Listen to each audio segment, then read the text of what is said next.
Okay, so what started yesterday or 2 days ago as me just wanting to repot my one skinned abscess because I saw it and it spoke to me and said that it needed to be repotted, and it's doing great, by the way.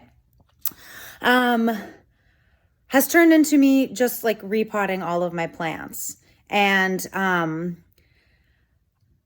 I am nervous about it because I don't want to like lose all of my plants because I'm like jumping the gun and it's still like the middle of winter and they're all just going to be like really unhappy and die. But I also know that plants are very resilient.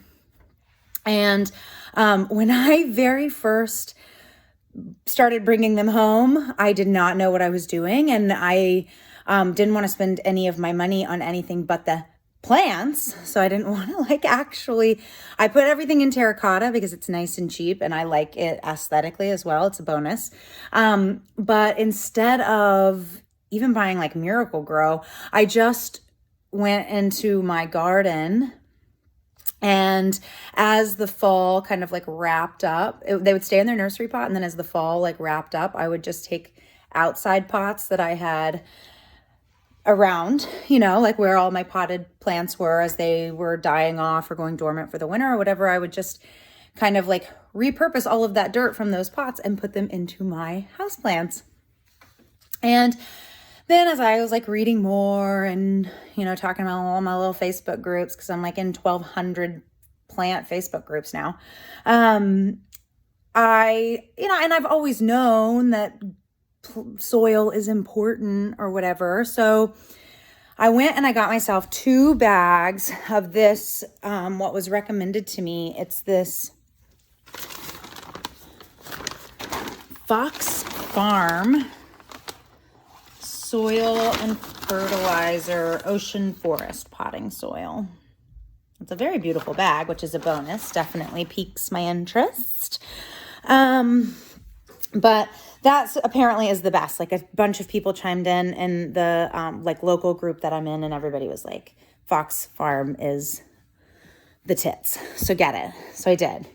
And now I'm repotting all of my plants with really good soil. So maybe my hope is that as they break dormancy or just kind of like come a little bit more alive in the spring and summer, they'll be really happy because they have really good soil. I'm also dealing with a fungus gnat problem because I was an idiot and I just kept buying plants and then overwatering them. And I was lucky enough to catch it before I lost any plants, but I definitely just made a whole fungus gnat hotel out of my whole entire house, and been working really hard on getting rid of those because when you are, like doing work or whatever on the computer and a fungus gnat flies up your nose, it is horrifying. So all of that being said, I am also hoping that this whole endeavor will help me get rid of my fungus gnats because I am throwing the book at them. I think I might have said that before with the whole skinned abscess thing, but whatever. So let me show you what I'm doing. In this pot, I don't know how to like turn the camera around once I'm actually filming. So, oh well. Oh, maybe I should just like stop the video and then start another one. All right, living in the shadows of someone else's dream. All right, so this is what I do. I put a little bit of the Fox Farm soil in the bottom. And this might be like a terrible idea, so please feel free to tell me if this is the case. But I put the soil in, and then none of these plants are going outside, so let me preface that before I say this next part. But I put some of this, and I just sprinkle it down in the bottom. I'm going to be exclusively bottom watering from here on out. So I put that in this bottom layer, and then I also sprinkle some mosquito bits on top of the 7 dust. And then I mix it all up like this. And then a little root came out there. I'm gonna stick my calathea back in here. I'll fill it up with some more dirt. And then I will sprinkle this diatomaceous earth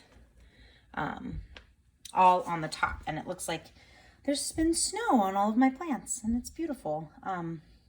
So I'm hoping with all of those things combined the fungus gnats will start dissipating. All right, so here we go. This is what this looks like with all the diatomaceous. So I put a lot. Like, I'm not effing around. I'm tired of giving these guys free rent.